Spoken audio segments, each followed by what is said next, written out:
தமிழக அரசு டெல்லி சிறப்பு பிரதிநிதியாக ஜனநாயக பட தயாரிப்பாளர் வெங்கட்ரமணாவை அறிவித்திருப்பது தமிழக மக்களுக்கு செய்துள்ள மிகப்பெரிய துரோகம் என தமிழக பாரதிய ஜனதா தலைவர் நயினார் நாகேந்திரன் கண்டனம் தெரிவித்திருக்கிறார். தூத்துக்குடியில் செய்தியாளர்களிடம் பேசிய அவர் வெங்கட்ரமணாவை உடனடியாக திரும்பப் பெற வேண்டும் என வலியுறுத்தினார்.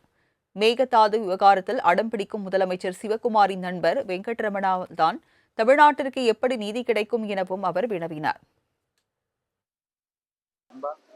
இன்னைக்கு தமிழ்நாடு அரசாங்கம் ஒரு ஜியோ போட்டிருக்காங்க. கர்நாடக மாநிலத்தை சேர்ந்த வெங்கட்ரமணா கோனகி ஜனநாயகம் படத்தினுடைய ப்ரொடியூசர், கர்நாடக முதலமைச்சர் சிவகுமாருடைய நெருங்கிய நண்பர். இவரை தமிழகத்தினுடைய டெல்லி சிறப்பு பிரதிநிதியாக இன்னைக்கு தமிழக முதலமைச்சர் ஒரு ஜியோவில் அறிவிச்சிருக்கிறாங்க. இது எந்த விதத்தில் நியாயமாக இருக்க முடியும்? இது தமிழக மக்களுக்கு செய்யக்கூடிய மிகப்பெரிய துரோகம். ஏற்கனவே கர்நாடகா நமது பிரச்சனை ஒன்று மேகதாது பிரச்சனை இருந்து கொண்டே இருக்கிறது. ஆக எப்படி தென்பெண்ணையாறு போன்ற ஆறுகள் பிரச்சனை இருந்து கொண்டே இருக்கிறது. இந்த சூழ்நிலையில் டெல்லி சிறப்பு பிரதிநிதியாக இருந்தால் தமிழகத்திற்கு எப்படி ஒரு நீதி கிடைக்கும்? மேலும் தமிழக வெற்றி கழகத்தினர் மட்டுமே பாலியல் குற்றச்சாட்டுக்கு ஆளாகி வருகின்றனர் எனவும் அவர் பட்டியலிட்டார்.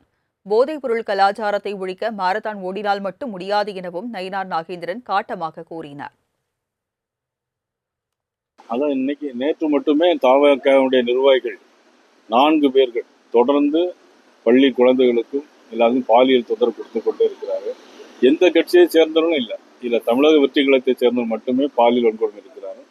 காரணம், ஆட்சியில் இருக்கிறனால் காவல்துறை அவர்களை எதுவுமே கைது செய்ய முடியாத ஒரு சூழ்நிலை.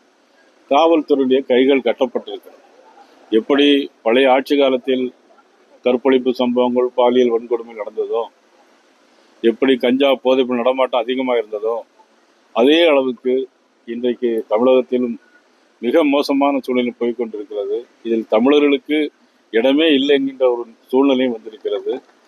இதற்கெல்லாம் மக்கள் இனி வருங்காலத்தில் எப்படி தீர்ப்பு சொல்ல போகிறார்கள் என்பதுதான் தெரியவில்லை.